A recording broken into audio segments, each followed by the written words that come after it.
Welcome back અને હવે બીજા મહત્વના મુદ્દા પર ચર્ચા કરવી છે. આ ચિંતા છે આપણા ભવિષ્ય, આપણા બાળકોના ભવિષ્યને લઈને.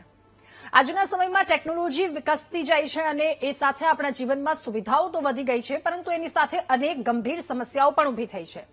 ખાસ કરી આ સમસ્યાનો ભોગ બને છે આપણા બાળકો. ખુલ્લા મેદાનમાં અઢળક ધૂળમાં ઝાડ પર રમી આપણે મોટા થયા અને જ્યારે આ સમયની વાત કરીએ તો બાળકોની દુનિયા એ મોબાઈલ, લેપટોપ, સ્ક્રીન અને ઘરના બંધ દરવાજા સુધી જ સીમિત થઈ ગઈ છે. આ ચિંતા એટલા માટે વધારે છે કેમ કે એ સ્ક્રીન આધુનિકતાની સાથે સાથે આપણા બાળકોની આંખોનો ભોગ લે છે. પાટણ સિવિલ હોસ્પિટલના એપ્રિલથી નવેમ્બર દરમિયાન કરવામાં આવેલા સ્ક્રીનિંગમાં માત્ર 5 થી 10 વર્ષની વયના બાળકો, 326 જેટલા બાળકો જેમને નંબર છે, 34 કેસ એવા છે કે જે અતિ ગંભીર છે. 3 થી 4 વર્ષની નાની ઉંમરે બાળકોને ચશ્મા આવી જાય છે અને 3 થી 5 જેટલા મોટા નંબરના ચશ્મા બાળકોને પહેરવા પડે છે. આજનો સમય સતત ભાગદોડ વાળો સમય છે. ઘણા બધા માતા પિતા પોતાની નોકરી અને જવાબદારીઓમાં એટલા બધા વ્યસ્ત હોય છે કે બાળકોને પૂરતો સમય નથી આપી શકતા અને બાળકોના મોટા ભાગનો સમય મોબાઈલ, ગેમ રમતા કે પછી વિડીયો જોતા પસાર થઈ જાય છે. મોબાઈલ ફોનની સ્ક્રીન સામે લાંબા સમય સુધી જોવું બાળકોની નાજુક આંખો માટે અત્યંત નુકસાનકારક સાબિત થઈ રહ્યું છે અને આંખોના નિષ્ણાંત પણ આ પરિસ્થિતિને લઈને ગંભીર ચિંતા વ્યક્ત કરી રહ્યા છે. આંકડાઓ સાંભળો. ભારતમાં 5 થી 15 વર્ષની વય જૂથના 21.15% કરતા વધારે બાળકોમાં માયોપિયા જોવા મળે છે. 1999ની વાત કરીએ તો 4.44% પ્રમાણ હતું અને હવે વધ્યું છે.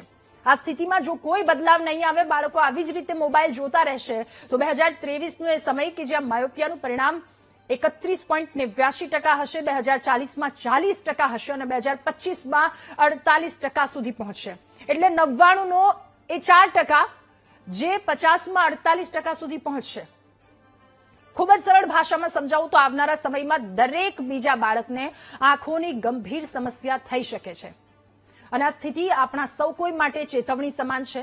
આજે મહામંથનમાં અમારો એ જ પ્રયાસ છે કે દરેક માતા પિતા, દરેક શિક્ષક અને સમાજને આ ગંભીર સમસ્યાથી અવગત કરાવીએ. આ સમસ્યાનું સમાધાન લાવવાનો આજનો અમારો પ્રયત્ન છે. તો આ જ મુદ્દા પર આજે મહામંથનના બીજા મુદ્દા પર ચર્ચા કરીશું.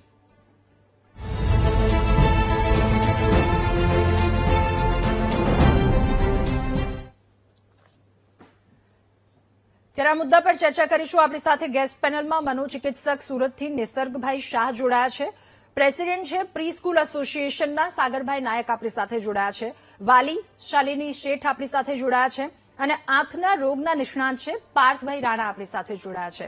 આપ સૌનું ખૂબ સ્વાગત છે મહામંથનમાં. शुरुआत शालिनी जी आपसे करेंगे. ये समस्या के बारे में हमने बातचीत की, बच्चों का फ्यूचर क्या आने वाला है, क्योंकि अभी बच्चे ज्यादातर अपना टाइम फोन, स्क्रीन, लैपटॉप या फिर टैबलेट इसमें गुजारते हैं. घर की 4 दीवारें बस बच्चों की दुनिया बन चुकी है. आने वाला जो फ्यूचर है बच्चों का, आने वाला समय है, कितना कठिन साबित हो सकता है इन लोगों के लिए. जी, मैं सूरत से शालिनी. देखिए राधा बहन, बच्चों की अगर बात करें तो बच्चों के लिए ये जो फोन, मोबाइल फोन है, ये बहुत बहुत ज्यादा हार्मफुल और घातक है.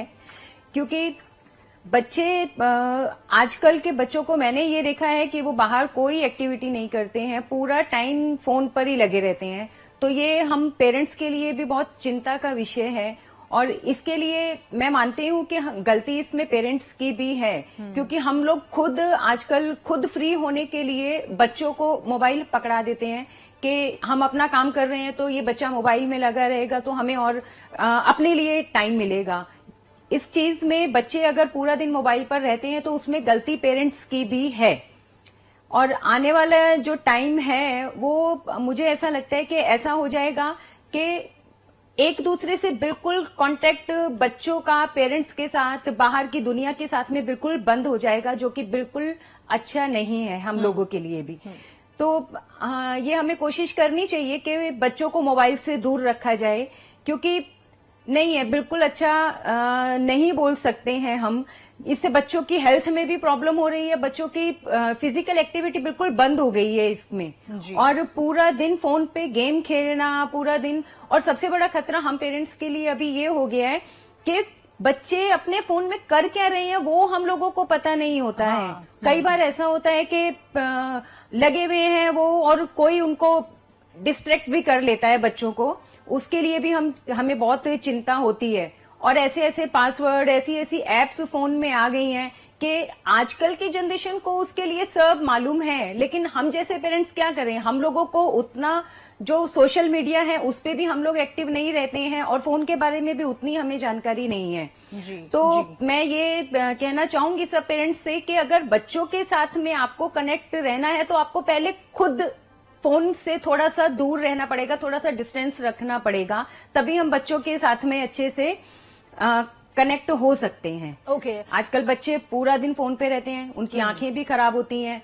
पढ़ाई में देखो तो स्कूल से भी कंप्लेंट्स आती हैं। अब स्कूल से कंप्लेंट आती है, बच्चों को अगर हम टोकें तो उनका एक ही जवाब होता है कि मम्मा जो भी चीज है वो सब स्कूल की फोन पे ही आती है, सारे के सारे ग्रुप्स बने हुए हैं वो सब फोन पे ही आते हैं। ये एक्सक्यूज तो बन स्कूल चुका है वालों को भी बच्चों आई का। थिंक थोड़ा बच्चों को इसके लिए जागरूक करना चाहिए कि हाँ। फोन कम यूज करें। ओके। जो अपनी एक्टिविटी है, अपनी हेल्थ को लेके भी जागरूक रहें कि बाहर निकलें, अपने नए दोस्त बनाएं। आजकल दोस्त क्या है, एफबी पे है, सोशल मीडिया पे उनके बहुत दोस्त हैं, लेकिन जो उनकी पर्सनल अपनी लाइफ है उन लोगों से वो दूर हो गए हैं। जो घर में जो भी उनके रिलेशन है उन सबसे दूर हो गए हैं। निसर भाई હવે આપની પાસે हार्मफुल बहुत है फोन। तो मैं पेरेंट्स से भी ये दरख्वास्त करना चाहती हूँ कि बच्चों को बोलने से पहले हमें इस चीज के लिए खुद पे अमल करना पड़ेगा कि हम बच्चों से अगर कनेक्ट होना चाहते हैं तो हमें उनको टाइम देना पड़ेगा। જી નિસર ભાઈ अपना હવે फोन हमें छोड़ना पड़ेगा। ઓકે तब નિસર बच्चे ભાઈ हम હવે लोग આપની से પાસે connect होंगे अपना फोन छोड़कर। આજની પરિસ્થિતિ અને આ વાસ્તવિક ચિત્ર એક આપની સામે આવ્યું છે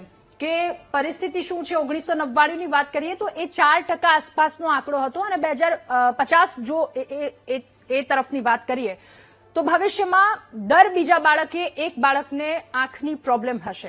સર અહીંયા સમસ્યા ખૂબ વધારે ગંભીર છે કારણ કે મા બાપને થોડો ટાઈમ જોઈએ છે ફ્રી તો એ બાળકને મોબાઈલ પકડાવી દે છે, જમતું નથી તો મોબાઈલ પકડાવી દે છે। ક્યાંક ને ક્યાંક આ બધી આપણી ભૂલ છે અને આ ભૂલનો શિકાર બની રહ્યા છે આપણા બાળકો। બીજી એ પણ મહત્વની વાત કે આજકાલ બાળકોને સોશિયલ મીડિયા સ્ટાર બનાવી દેવામાં આવે છે।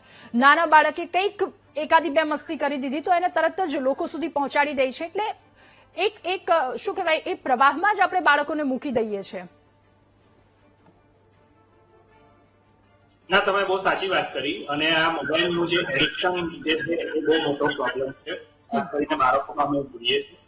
શરૂઆત કોવિડ પછી ખૂબ વધી કારણ કે કોવિડમાં જે ઓનલાઈન એજ્યુકેશન બાળકોને મોબાઈલ થ્રુ કરવામાં આવ્યું અને ત્યારથી પેરેન્ટ્સ થોડા દુવિધામાં મુકાયા કે બાળકને ભણવા માટે મોબાઈલ આપવો છે, પણ પછી બાળક ઉપર કન્ટિન્યુઅસ મોનિટરિંગ ના થવાને કારણે બાળકો એડિક્ટ અને આજે એ પ્રોબ્લેમ ખૂબ વધી ગયો છે।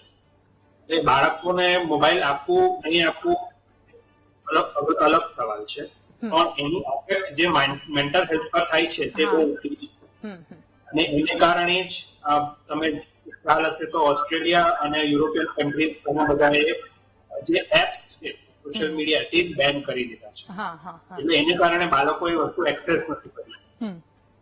કારણ એ છે કે એ લોકો ટાર્ગેટેડ એપ્રોચ એઆઈ ના માધ્યમે બાળકોને એ રીતે વસ્તુ બતાવતા હોય છે કે બાળકો વારે વારે વસ્તુ જોવા માટે આકર્ષિત। એટલે આપણે as a parents educational content માટે બાળકને મોબાઈલ આપતા હોય સુપરવિઝન બરાબર છે, પણ જો એ બીજી વસ્તુઓ એનો ઉપયોગ કરતો હોય તો એ ખોટા રસ્તે દોરાઈ શકે। મહત્વની વસ્તુ એ છે કે પેરેન્ટ્સને જયારે ખબર ગયો છે તો એ એકદમ એક્સ્ટ્રીમ સ્ટેપ લે છે અને તરત જ બાળકને મોબાઈલથી આ રીતે બાળક પોતાની એન્ઝાઇટીને કંટ્રોલ ખાવાનું છોડી દે છે, રડે છે, ભણવાનું છોડી દે છે, ઊંઘતો નથી, ઘણીવાર એક્સ્ટ્રીમ કેસમાં સુસાઇડની ધમકી એવા કોશિશ બી કરે છે। એટલે એઝ પેરેન્ટ્સ બાળકના બિહેવિયરને આપણે સમજવા માટે મોબાઈલનું જો લત લાગી હોય એને શીખવા માટે એક્સપર્ટનો હેલ્પ લેવી જોઈએ। સડન કોઈ એવા રાતોરાત નિયમો નહીં બનાવવા જોઈએ અને જે સ્ક્રીન પર ડિસ્પ્લે કરો છો એ ગાઈડલાઈન બહુ સાચી છે, એ સ્પેસિફિક કલાક નક્કી કરેલા છે, એટલા જ કલાક મોબાઈલ બાળક પકડે એ ખાસ ધ્યાન રાખવું જરૂરી છે। ઓકે સર, જો સ્કૂલમાંથી મોબાઈલ પર ભણવાની માધ્યમ આવતી હોય તો એનો ઉપયોગ તમે કોમ્પ્યુટર લેપટોપથી પણ કરી શકો। એના માટે મોબાઈલ આપવું જરૂરી નથી। પાર્થભાઈ, હવે આપની પાસેથી તો એ જાણવું છે, માયોપિયા હાઇપરમેટ્રોપિયાની જે વાત કરવામાં આવે છે, બાળકોને દૂરનું ન દેખાતું હોય અને નજીકનું ન દેખાતું હોય, આ બંને સમસ્યા છે. સમસ્યા વધારે ગંભીર બ્લન્ટ વિઝનમાં પણ થઈ જાય છે. હવે આપણે કહીએ છીએ કે આ બધું ટેકનિક, આ જે વર્ડ છે એ આપની પાસેથી સમજવા છે, આમાંથી બાળકોને કેવી રીતે બચાવી શકાય એ પણ સમજવું છે. પરંતુ ક્યારેક વાલીઓ દ્વારા એવા પણ પ્રયત્નો કરવામાં આવતા હોય કે ટીવીની ખૂબ નજીક જઈને બાળક બેસી જાય છે, એને વારંવાર ટોકવામાં આવે કે તું આટલું નજીક ના બેસ, થોડુંક દૂર બેસાડવાનો પ્રયત્ન કરે, પરંતુ એ બાળકને દેખાતું જ નથી. તો એ સમસ્યા શું હોઈ શકે બાળકની, કે જે કદાચ પેરેન્ટ્સ તરીકે આપણે સમજી પણ નથી શકતા? બિલકુલ સાચી વાત કીધી તમે, કે બાળકને એમ કહેવામાં આવે છે કે તમે દૂર બેસો અને દૂરથી જુઓ, પણ બાળકને દૂરથી દેખાય છે? દેખાતું હશે તો બાળક પાછું જશે ને. એટલે સવાલ આ જે છે ને એ બહુ મોટો છે. મોબાઈલ કે કોઈ પણ સ્ક્રીન છે, એમાં એવું નથી કે એકલા મોબાઈલની વાત છે. કોઈ પણ જાતની સ્ક્રીન જે છે, આજે જઈને ટીવીની સ્ક્રીન છે, લેપટોપની છે કે ટેબની છે, દરેક સ્ક્રીન જે છે ને એ આંખની અંદર અલગ અલગ રીતે જે છે હાર્મફુલ જે છે ઇફેક્ટ્સ આપે છે.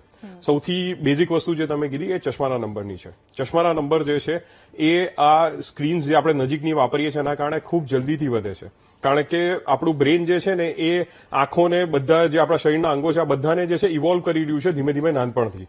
આપણે જયારે બ્રેનને એ જ સિગ્નલ આપીએ છીએ કે તમારે નજીકનું જ કામ કરવાનું છે, તમારે દૂરનું કામ નથી કરવાનું, એટલે જઈને જે છે એ આની અંદર બ્રેન જે સિગ્નલ આપે છે તો આઈબોલની સાઇઝ જે છે એ મોટી થતી જાય છે અને તમને નજીકનું જે છે સારું દેખાય છે, પણ તમારે એની અંદર દૂરના નંબર જે છે ધીમે ધીમે વધતા જતા હોય છે. એટલે જેને આપણે માયોપિયા કહીએ છીએ. અને માયોપિયા એ તમે જે આની અંદર આંકડા બતાવ્યા એ એક રીતે સાચા છે, પણ આની અંદર જો હું સાચું કહું ને તો આના કરતા આ ઘણો મોટો આંકડો છે કે જે પકડાતો નથી. આ જે બાળકો જે છે અત્યારે જે રૂટીન ચેકઅપમાં આવી રહ્યા છે એમાંથી લગભગ 20% બાળકોને જે છે માયોપિયા પકડાયું છે, પણ એકચ્યુઅલમાં આપણે જોઈએ તો આ આંકડો આના કરતા ઘણો મોટો હોઈ શકે છે. કારણ કે મોટાભાગના બાળકો છે કે મોટાભાગની સ્કૂલો છે એ લોકો આઈ ચેકઅપ કરાવતા જ નથી ને એ લોકોને ખબર જ નથી પડતી કે ત્યાં આગળ આ શું પ્રોબ્લેમ ચાલી રહી છે. ઓકે સર, આપની પાસેથી વાસ્તવિકતા પણ જાણવી છે કે વર્ષો પહેલાનો, ચલો 5 વર્ષ પહેલાની આપણે એ સમસ્યા અથવા તો લઈ લઈએ કે કેટલા બાળકો આવતા હતા, અત્યારની શું સ્થિતિ છે, એ ગ્રાઉન્ડ રિયાલિટી શું લાગી રહી છે આપને? પ્રી કોરોના અને પોસ્ટ કોરોનાની જો વાત કરીએ ને તો ઘણી બધી સાચી વાત છે. ઓલરેડી ડોક્ટર નિસર્ગે કીધું કે મેડમે કીધું પહેલા કે આની અંદર શું થઈ રહ્યું છે કે બાળકોને જે છે ને એક વખત એક કહેવામાં આવ્યું કે તમારે ઓનલાઈન ક્લાસીસ થઈ જશે, કે તમારે જે છે ઘરે બેઠા તમને ભણાવવામાં આવશે, કે તમને મોબાઈલની અંદર જે અલગ અલગ સ્કૂલોની એપ છે કે એપની અંદર તમને જે હોમવર્ક આપવામાં આવશે, કે તમારું નેક્સ્ટ ડેનું ટાઈમ ટેબલ, ઇવન સવારે નાસ્તો શું ત્યાં આગળ સ્કૂલમાં મળવાનો છે એ પણ એની અંદર આવી રહ્યું છે. એટલે આ બધી વસ્તુઓ માટે બાળકોનું એક એક્સક્યુઝ થઈ ગયું છે કે હવે જઈને મારે મોબાઈલ હાથમાં લેવાનો છે. અને એક વખત મોબાઈલ હાથમાં લીધો ને તો એક ડોપામીન જે છે ને એ જે છે એ આપણા શરીરમાં જાગતો. ડોપામીન એ શું વસ્તુ છે કે આપણને આનંદ આપતું જે છે એક અંતસ્ત્રાવ છે. તો આ ડોપામીન જયારે એમને જે છે ને એક વખત મોબાઈલ હાથમાં લીધો, ચાલ ને હું 2 મિનિટ માટે રીલ જોઈ લઉં, 2 મિનિટ માટે જઈને હું યુટ્યુબ જોઈ લઉં, અને આ બધી વસ્તુઓ જયારે ચાલુ થાય છે તો આના એડિક્શનથી જે છે ને એ એકચ્યુઅલી નંબર તો વધી જ રહ્યા છે. આપણે નજીકનું જોઈએ ને તો 2 આંખો આમ નજીક કરવી પડે તો એના કારણે આંખો ત્રાંસી પણ થવા લાગી છે બાળકોની. તમે કોઈ બી બાળકને સામે બેઠેલું હશે ને એમનો મોબાઈલ જોશો કે એ જયારે નજીકથી જોતું હશે એની આંખો આમ નજીક આવી ગઈ છે, લાંબો ટાઈમ નજીક આ રીતે જોવાના કારણે આંખો ત્રાંસી થાય છે. બીજી મેજર પ્રોબ્લેમ શું છે કે જેને આ બધી સ્ક્રીનની અંદર જે નેક્સ્ટ પિક્ચર આવવાનું છે ને એ આપણને ખબર નથી. એટલે આપણા મગજને જિજ્ઞાસા છે કે આના પછી હવે શું આવશે, તો એના કારણે આપણે જે છે ને આંખો બ્લિંક કરવાનું ભૂલી જઈએ છે. એટલે એ જે બ્લિંક કરવાનું ભૂલી જઈએ એટલે આંખોની ઉપરનું જે આંસુનું લેયર છે એ સીધું હવાના કોન્ટેક્ટમાં છે ને ધીમે ધીમે કરતા જઈને હવામાં ભળતું જાય ને આંખોની ઉપર ડ્રાય જે છે એ ચાલુ થાય છે. મારી પાસે અત્યારે એવા બાળકો છે કે જે બિચારા આંખ જ નથી ખોલી શકતા. મારી પાસે આવે એકદમ ઝીણી આંખ ખોલીને, પેલે ઝીણી આંખથી આવે, સામે ખુરશી પર બેસવું હોય તો માંડ માંડ જઈને બેસે છે, કારણ કે આંખો એટલી ડ્રાય થઈ ગઈ છે એ ડે ટુ ડે કામ નથી કરી શકતા. હું આજે હોમવર્કની કે એની વાત નથી કરી રહ્યો. એ બાળકને જઈને પલંગમાંથી ઉઠીને બાથરૂમ સુધી જવું છે ને તો એને 10 વખત આંખો ચોળીને પછી જઈ રહ્યું છે કે થોડું ઘણું જે છે લુબ્રિકેશન થાય ને એનાથી એને દેખાતું થાય.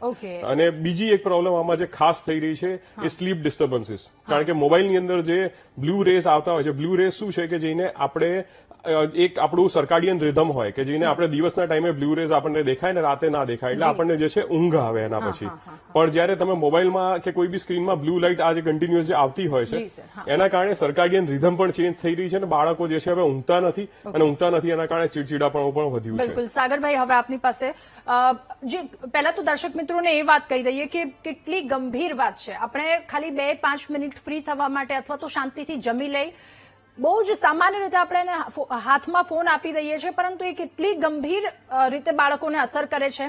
એ ડોક્ટર પાર્થે જણાવ્યું તો એ સ્થિતિ આપણે જોઈ. સર, હવે આપની પાસેથી સમજવું છે, છુટકારો નથી. બાળકો સ્કૂલે આવે છે તો ઓનલાઈન એ બધું એલઈડી પર એમને ભણાવવામાં આવે છે. બધી જ વસ્તુ ટેકનોલોજીની સાથે આગળ વધ્યા છીએ અને વધતું રહેવું પડશે, સમયની સાથે વધતું રહેવું પડશે. એટલે એક્સક્યુઝ તો કહી શકાય, પરંતુ બધો બ્લેમ આપણે બાળકોને પણ ન કરી શકીએ, કારણ કે એમને સમયની સાથે રહેતા શીખવું પડશે. પહેલા તો એ સ્કૂલમાં શું થઈ રહ્યું છે જે ન થવું જોઈએ, અથવા તો બાળકો જે એક્સ્ટ્રા મોબાઈલ લઈને જઈ રહ્યા છે કે કઈ પણ વસ્તુ, આમાં આપની શું પ્રતિક્રિયા છે? શું કરવાથી આ ટાળી શકાય? સૌપ્રથમ એક વસ્તુ સમજો, ટેકનોલોજી સાથે તો આપણે ચાલવું જ પડશે, આ એક. બીજી રહી વાત બાળકોને મોબાઈલથી, સ્કૂલની વાત કરીએ છીએ. School is not more than 5 hours, right? Out of 24 hours, 5 hours he is in, they are in schools. હવે સ્કૂલનું જે બી કમ્યુનિકેશન થતું હોય છે એ પેરેન્ટ્સ જોડે થતું હોય છે, બાળકો જોડે ક્યારે પણ થતું નથી. એટલે પેરેન્ટ શું કરે છે, now understand the actual scenario. Parent શું કરે છે, બાળક કંઈ બી કરે છે, કંઈ બી ડિમાન્ડ કરે છે, કંઈ બી બોલે છે, તો પેરેન્ટ શું કરે છે, મોબાઈલ આપી દે છે યા ટીવી ચાલુ કરે છે, સ્ક્રીન આપી દે છે. હવે એનાથી શું થાય છે, એક વસ્તુ સમજો, શું બાળક બંધ થઈ જાય છે કે તમે બંધ કરી દો છો? પેરેન્ટ શું કરે છે, બંધ જ કરી દે છે ને મોબાઈલ આપીને. સો હવે એ વસ્તુ સમજો, એજ્યુકેશનને જયારે મોબાઈલની આપણે સ્ક્રીનની વાત કરીએ છીએ તો schooling is telling how to use it, but parents are telling you just use it, they are not monitoring it. હવે આનાથી શું છે, આપણે બહુ નાના છોકરાઓની અત્યારના સૌપ્રથમ વાત કરીએ, 2 થી 6 વર્ષના બાળકોની. હવે આ એકચ્યુઅલી અત્યારના તો મેઇન કન્સર્ન 0 to 6 yearsના બાળકોનો છે, જેનું 90% ઓફ બ્રેન ડેવલપમેન્ટ થતું હોય છે આ જ પીરિયડના અંદર. હવે શું થઈ ગયું છે કે બાળકોને જ્યારથી મોબાઈલની લત લાગવા માંડી છે તો હવે શું થાય છે, સ્પીચ ડિલે થાય છે, અટેન્શન પ્રોબ્લેમ થાય છે, લર્નિંગ ડિફિકલ્ટીઝ થાય છે, અને એ લોકો ઇમોશનલ પ્રોબ્લેમ સમજી નથી શકતા. હવે આનાથી એક વસ્તુ નવી ઉભી થાય છે જે બધાને જ ખબર હશે, દેટ ઇઝ વર્ચ્યુઅલ ઓટિઝમ.